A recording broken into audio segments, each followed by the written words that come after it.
Good morning everyone. तो आज हम लोग अपना नया चैप्टर स्टार्ट करेंगे और हमारा नया चैप्टर है चैप्टर 7 अल्टरनेटिंग करंट्स। ठीक है, तो हम लोगों ने लास्ट क्लास में जो जो सबसे अभी जस्ट जो इसकी प्रीवियस वीडियो थी उसमें आप लोगों ने पढ़ी थी अबाउट दी एसी जनरेटर।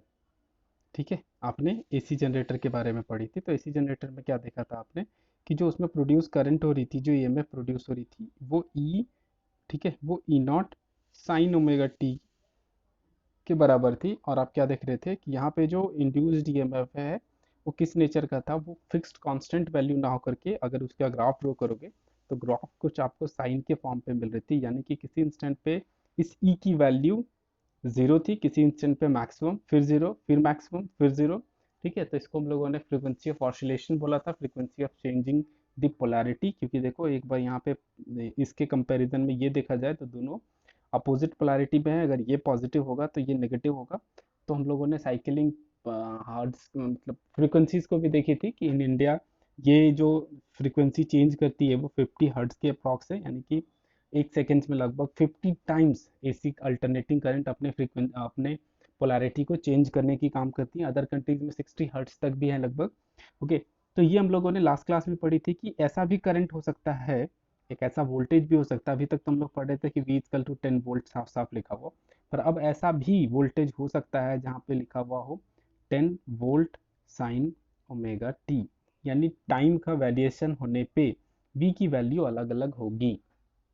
ठीक है, तो अब इस तरह का अगर वोल्टेज, इस तरह का करंट अगर किसी रेजिस्टेंस के अक्रॉस, किसी कैपेसिटर्स के अक्रॉस, किसी इंडक्टर के अक्रॉस जाती है तो उसके कारण उस पर क्या इफेक्ट पड़ता है, क्या किसी तरह का मैथमेटिकल क्या मैथमेटिक्स चेंज होती है, क्या फिजिक्स चेंज होता है। ठीक है, तो वो फाइंड करने का हम लोग कोशिश करेंगे और यही इस चैप्टर में है हम लोगों का। अल्टरनेटिंग करंट्स में हम लोगों को यही बिहेवियर देखनी है कि एसी करंट अल्टरनेटिंग करंट्स का डिफरेंट डिफरेंट कंपोनेंट्स के साथ, पहले तो हम लोग एकदम इंडिविजुअल के साथ चलेंगे, रेजिस्टेंस के साथ क्या बिहेवियर है, कैपेसिटर के साथ क्या बिहेवियर है, इंडक्टर के साथ क्या बिहेवियर है, और ये सारे बिहेवियर्स को फिर सम अप करके इंडक्टर, कैपेसिटर और रेजिस्टेंस के एक साथ होने पे क्या बिहेवियर है, फिर इसके अप्लीकेशंस क्या है। क्योंकि हम लोग यहाँ पे 12th क्लास में मैक्सिमम जो टॉपिक्स पढ़ते हैं वो अप्लीकेशंस पढ़ते हैं। तो what are the applications of alternating currents flowing in the resistance, inductor and capacitors. तो उस एडवांटेजेस को भी हम लोग देखेंगे। ठीक है, तो पहले हम लोग देखते हैं what will be the effect और what will be the changes. ठीक है, व्हेन ए वोल्टेज, ठीक है, कैसी voltage, when a current, alternating current is applied across a resistance. ठीक है, तो जो पहली टॉपिक है हमारी, एक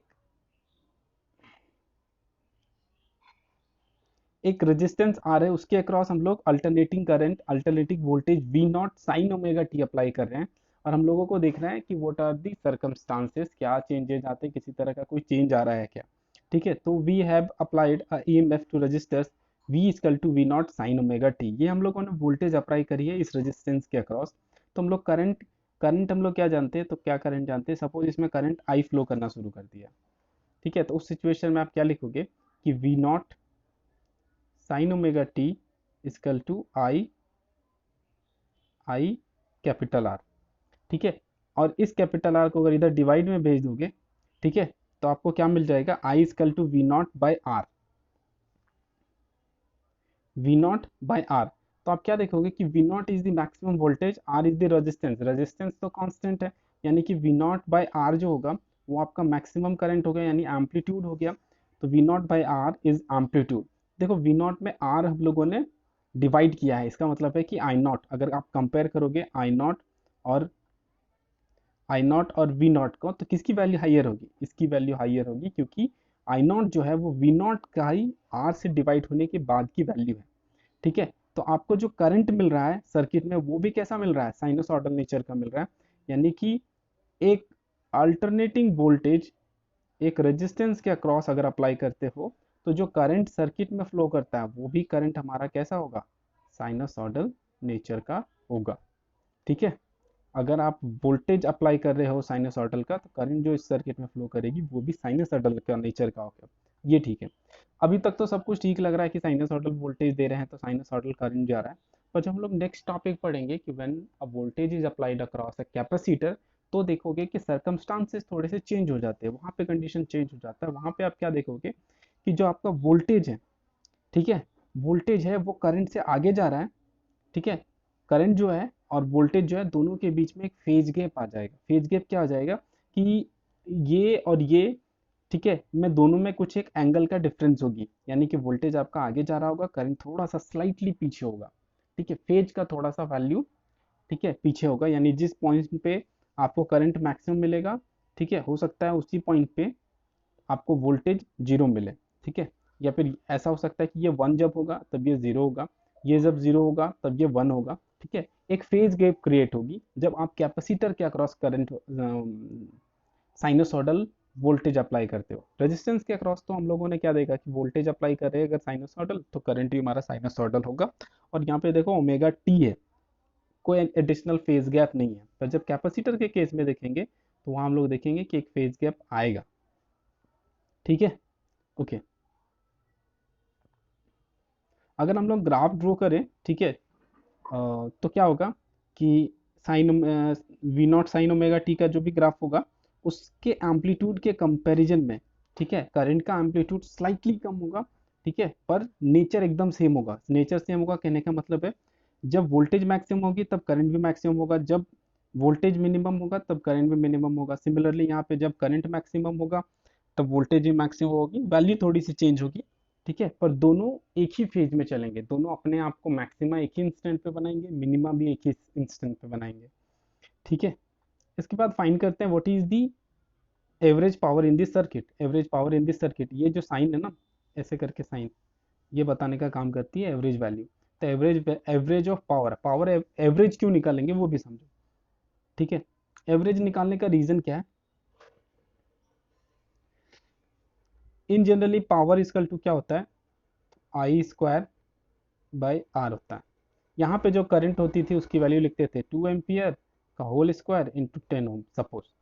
तो यहाँ पे आपको पता होता है what is the current, what is the value of current. पर यहाँ पे आपका जो करंट है वो कैसा है, 2 sin ओमेगा टी, ठीक है।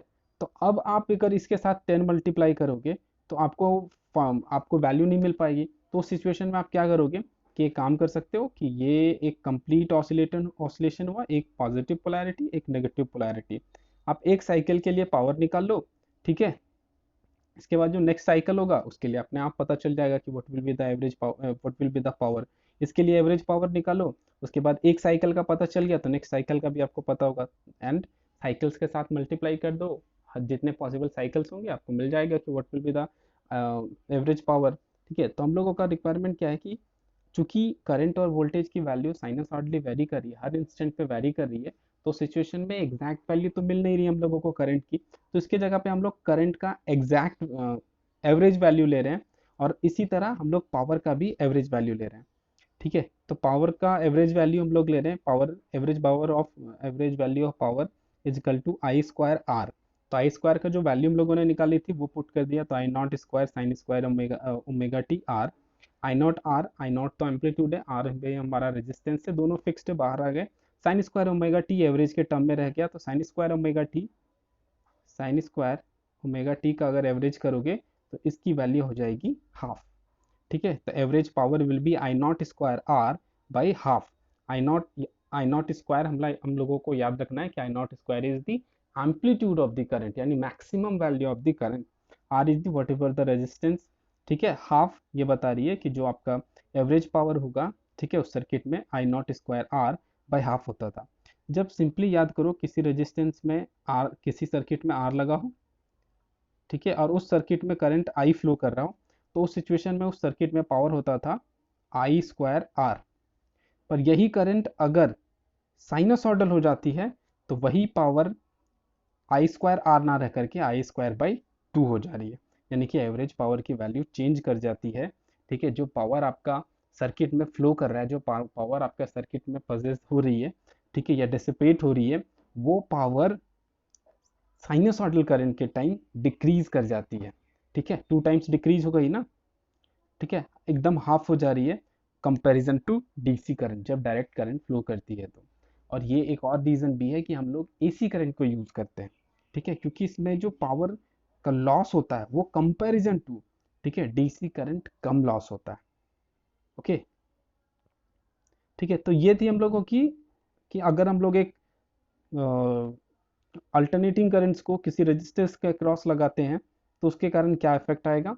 ठीक है, तो हम लोगों ने देखी कि पहला चीज क्या देखा कि जो करंट है वो भी साइनसॉइडल हो जाएगी और एवरेज पावर की वैल्यू अगर कंपेयर किया जाए डीसी से तो इसकी वैल्यू डिक्रीज कर जा रही है, टू हाफ टाइम्स हो जा रही है जस्ट उसके। यानी कि जो पावर डिसिपेशन है एसी करंट के टाइम, अल्टरनेटिव करंट के टाइम, उस टाइम पे पावर डिसिपेशन कम होगा। ठीक है, अब नेक्स्ट क्लास में हम लोग पढ़ेंगे कि अगर हम लोग कैपेसिटर इस इसके जगह में अगर कोई कैपेसिटर लगा हो, ठीक है, तो उसकी क्या बिहेवियर हो जाएगी। ठीक है, आगे नेक्स्ट क्लास में पढ़ते हैं।